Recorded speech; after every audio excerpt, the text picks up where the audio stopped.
Welcome to beautiful Brazil. Today I will take you for an adventure. I'm going on a 13 hours bus ride and you are invited. Jump on board.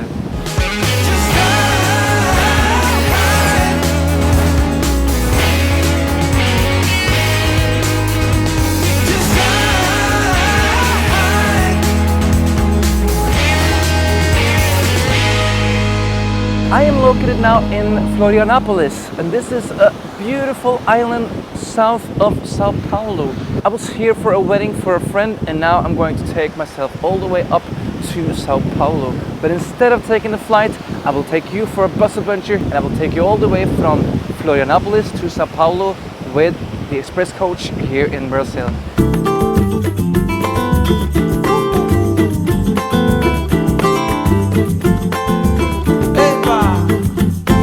Encontré a una niña tan bonita y ella siempre se ha parecido a Maya y por la calle con su ropa azul camina. At the moment I am located in Florianópolis, and this is in Brazilian terms a small city along the coastline. But when they say a small city here in Brazil, it's still 500,000 inhabitants. This is the first time we're trying to do one of these kind of trips, so hopefully you will subscribe to the channel and follow us on this adventure and all the future ones. But I feel before I go, there is one thing I have to do.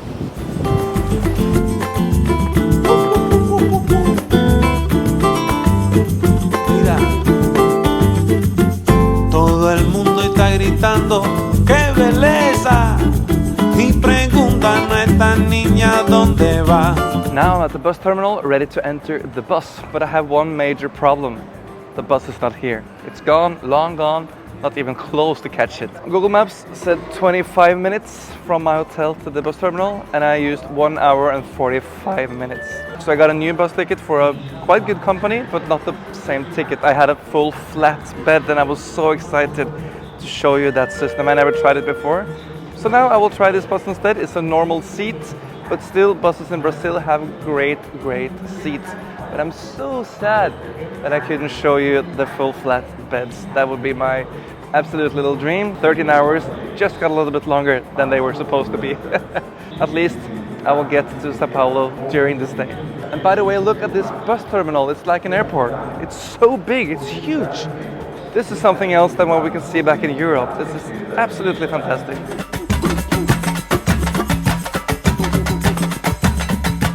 The one good thing about losing a bus here in this country is that in Brazil there is always a bus departure. Even though the bus trip is 14-15 hours long, there will always be another company or another service that will take you there. So now when I lost my bus, there was just 45 minutes wait and then I could step onto the new one. And guys, look at this beauty I'm going to travel with.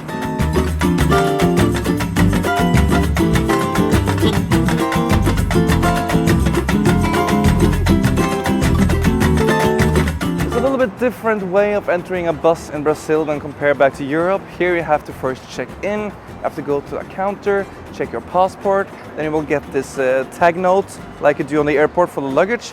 And these ones are the sticky ones, so they are actually making marks on my suitcase every time I'm having one of those. So this is my third sticker, so now my suitcase is looking like a traveler suitcase. Well, that's down part of it, but still, it's safe. One bag for 30 kilo is always free, plus one hand baggage. And if you like more than that, you have to pay extra for it. And then you go to the driver when you will get your suitcase in loaded, and then you will load in yourself. And then we will soon see how this bus will look from the inside. This is totally normal tourist class, but the other one I was supposed to have would have serving, it would have full flat lay down bed, everything I would love to have. But still, I will at least reach Sao Paulo today, and yeah. It is what it is.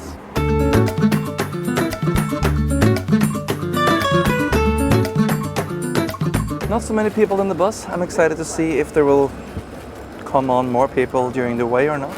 If not, it's very comfortable. And look how much space I have for my legs. And this is just a normal seat. Oh my god. I paid now about 35 euros for this seat. Not bad. But the seat I lost this morning was about 80 euros. So that was something more spectacular. So I wish I could have that one. Well, Probably not my last time in Brazil, so let's try that the next time. Did I go to the wrong country? As you can see, I'm wearing my sweater inside of the bus, and it shouldn't be necessary when it's 25 degrees outside, but they do have air conditioning systems in here. I've been traveling in South America before with buses, and sometimes I was so cold that I just felt like I'm going to die any minute. This one isn't cold at all, but the fan is really noisy, so it at least works. It just doesn't give so much cold, so that's okay. But I'm going to get quite annoyed of that fan sound later. So let's see, the buses are famous to be a little bit late here in this country, and I can now understand because of this crazy heavy traffic they have. For Brazil is a big bus country, but now I can also see the effect why a good train system in the city to get people back and forth is also healthy. Because there is so much traffic, it's so much queue.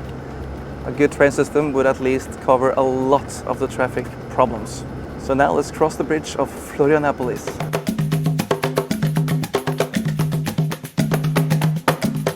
And now I realized I didn't have time for breakfast. This will be a long, long day.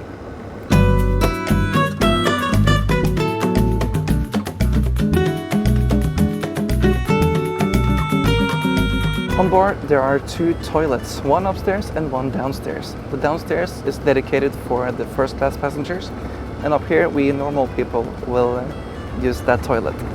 And also, even here in the second class, it's also free water. There is refrigerators by the stair where you can go and grab some water if you're thirsty, and I'm going to use that a lot because, well, didn't have time for food or drinks before entering this bus.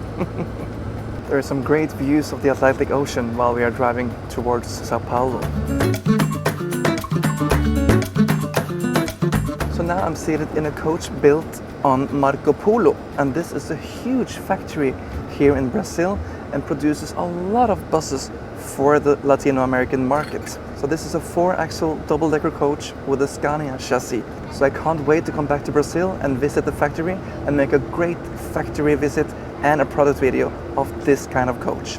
It looks spectacular, 4-axle, and this coach is absolutely everywhere in Brazil and Latino America. And it's also nice to be a passenger here. I feel it's silent, it's nice.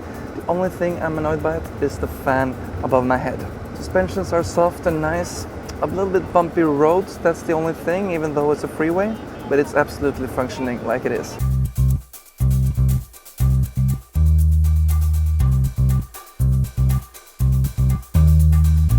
So now we have left the ocean for a while. Sao Paulo is a bit more inland than Florianópolis, so we will see a completely different landscape during the way on this 13 hours bus trip. Fuel prices here is not so bad.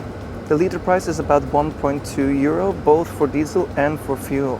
So it's still acceptable, but as everywhere else, the prices are of course rising. And with the income they have in Brazil, it's probably a very big rise from how it was before.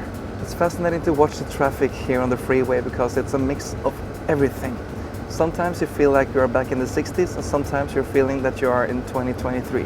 Majority, what I can see of trucks is Scania, and many of them are very old, even with noses. So they have been rolling for many, many years, but you can also see the next-gen Scania on the road, and they are very often present.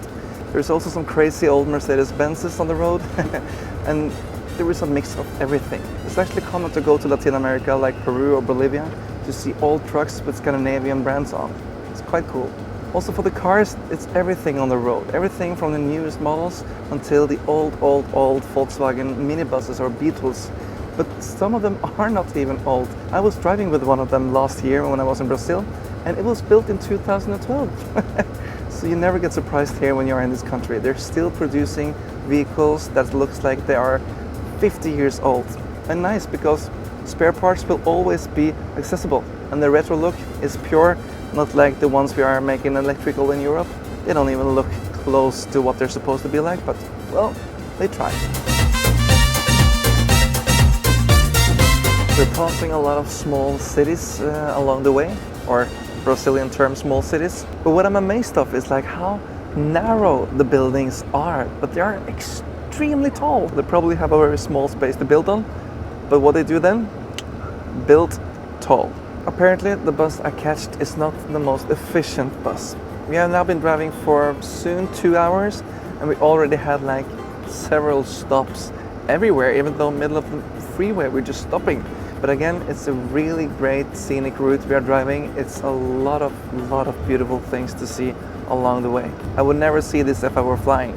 And I was absolutely shocked because I checked the flight prices earlier and it was the equivalent of 600 euros for one way with a flight from Florianópolis to Sao Paulo. So I understand why there are so many buses and why people actually are using them. Cheap, comfortable, and they go all the time.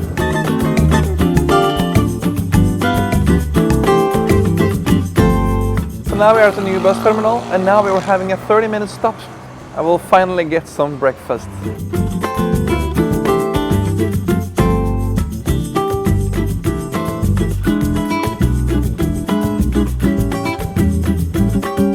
Finally I can get my breakfast. I really like this system. The bus parks outside this restaurant, you just pick your number and then you go through a door and then you go in there and there is a buffet with hot food, cold food, even a live cook stands there and make you perfect meat.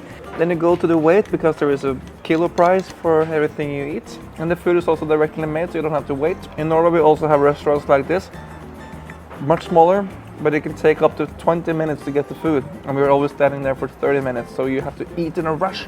I like the system. Now, back on the bus, let's continue. 4 down, probably 10 to go.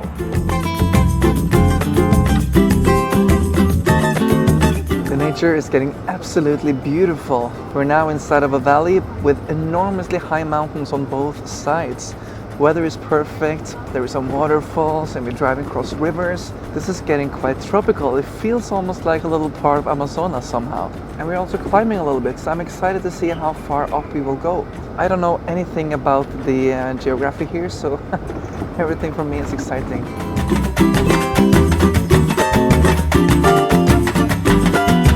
We just passed one of the many toll roads that's here in Brazil, and I'm surprised that they are all manually equipped. The only ones that can go through it looks like, is the buses, because we never stop. But all other cars and trucks have to stop in every toll road, and everything is manually done. So there is people sitting in every manual toll road, and this is not an efficient system. So let's see how many years it will take before also Brazil will have automatic toll roads on the roads.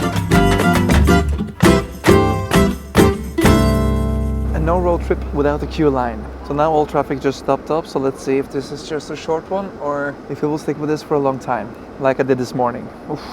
The day of queuing is today. We never stop climbing.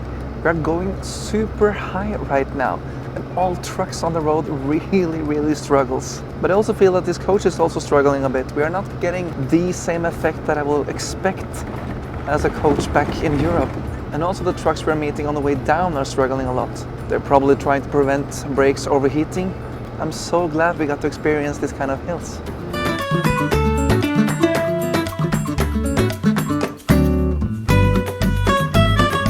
Now it's getting flat again, so maybe we are on the top.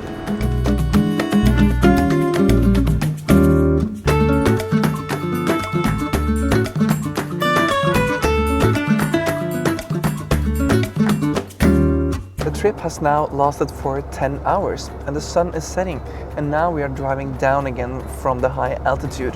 It's a beautiful valley. The sunset light is just creating good atmosphere. I had no idea that this trip was supposed to be this scenic. That was the biggest surprise of the day. If this was in Europe, the driver would now have to stop and change. He's not allowed to drive more than 2 times 4.5 hours. But now he's been driving 10 hours only with 30-minute stop. So they have some other rules here in Latin America. So I don't know anything about the driving regulations over here in Brazil. So if anybody knows, please leave a comment. So maybe I can learn a little bit about how drivers are allowed to drive over here.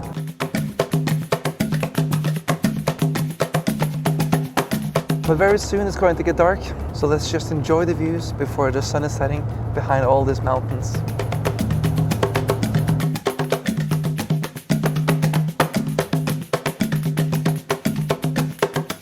Time for another break. We have now been driving for 10.5 hours and the sun is already down behind the mountains. Now we are at another restaurant, and here we are absolutely not alone. We have a lot of buses here. And one fun fact, the bus I was supposed to take this morning at 8 o'clock is also here. That means that bus have used even more time than we did. So I have no idea what happened with that bus. Let's take a look at that because that's a similar bus, but it's from Busscard. Still a 4-axle bus, but it's a Volvo chassis. So let's take a look at it and see what I missed today. So here you can see my bus, and just a short little walk over here. We do find the bus I was supposed to take this morning. Looks also quite nice, some different lines. Otherwise it looks very similar. So here we can see Busscard and Volvo, Semi-Leito and Leito. Leito means comfort seats, Semi-Leito means almost comfortable seats.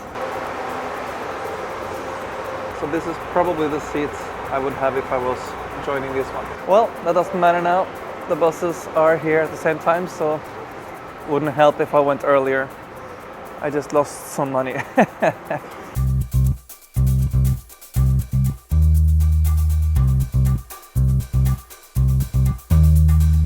As we speak, it's exactly 13 hours ago since my bus ride started back in Florianópolis.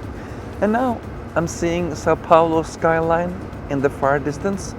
So we are reaching the city, not perfectly in time, but also not very behind schedule. But I don't feel very tired. I'm seated comfortably. The drivers has been very good. And I'm saying the drivers because after the last food break, they actually changed the driver after several hours of driving for the first one. I did not nap a lot because I'm too curious. It's a new road for me, it's a new landscape, it's another kind of traffic. I want to see different kind of trucks, cars, nature, light. It's been an absolutely wonderful trip, even though 13 hours is in the longest run. But the bus ticket was about 30 euros. But if I was supposed to fly today, the flight tickets was about 600 euros. I think it's absolutely worth taking the bus. And if you enjoy, like me, traveling like this, you will have a lot of joy of the beautiful scenery, all the things that happens on the road, light, people, everything. The bus have been very comfortable, the seats are wonderful. I still regret couldn't go with the totally flat bed. I talked with a couple in this bus before and they have been doing that a couple of weeks ago and they said that that was absolutely worth the money and amazing. So now I will sleep one night here, hopefully do a quick city sightseeing tomorrow before my flight leaves back to Europe and Norway tomorrow.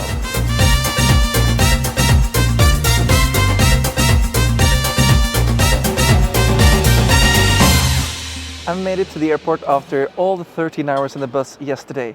I had a great night in Sao Paulo and now it's time to take the long flight back to Frankfurt and then Oslo. The good thing now is the next 12 hours in the flight won't seem long at all because I just did 13 hours in a bus. But I'm never complaining. I love also being on flights and I'm flying the Jumbo Jet from Lufthansa. Can't go wrong. Thank you so much for this adventure. I really hope that you liked the video. And we never done this kind of video before, so if you want us to do this again, if you have any ideas where we can travel, please make a comment. And until next time, please subscribe to the channel if you liked our content, and then you will see all the future videos here on Bussmagasinet. Until next time, drive safely, have a great day.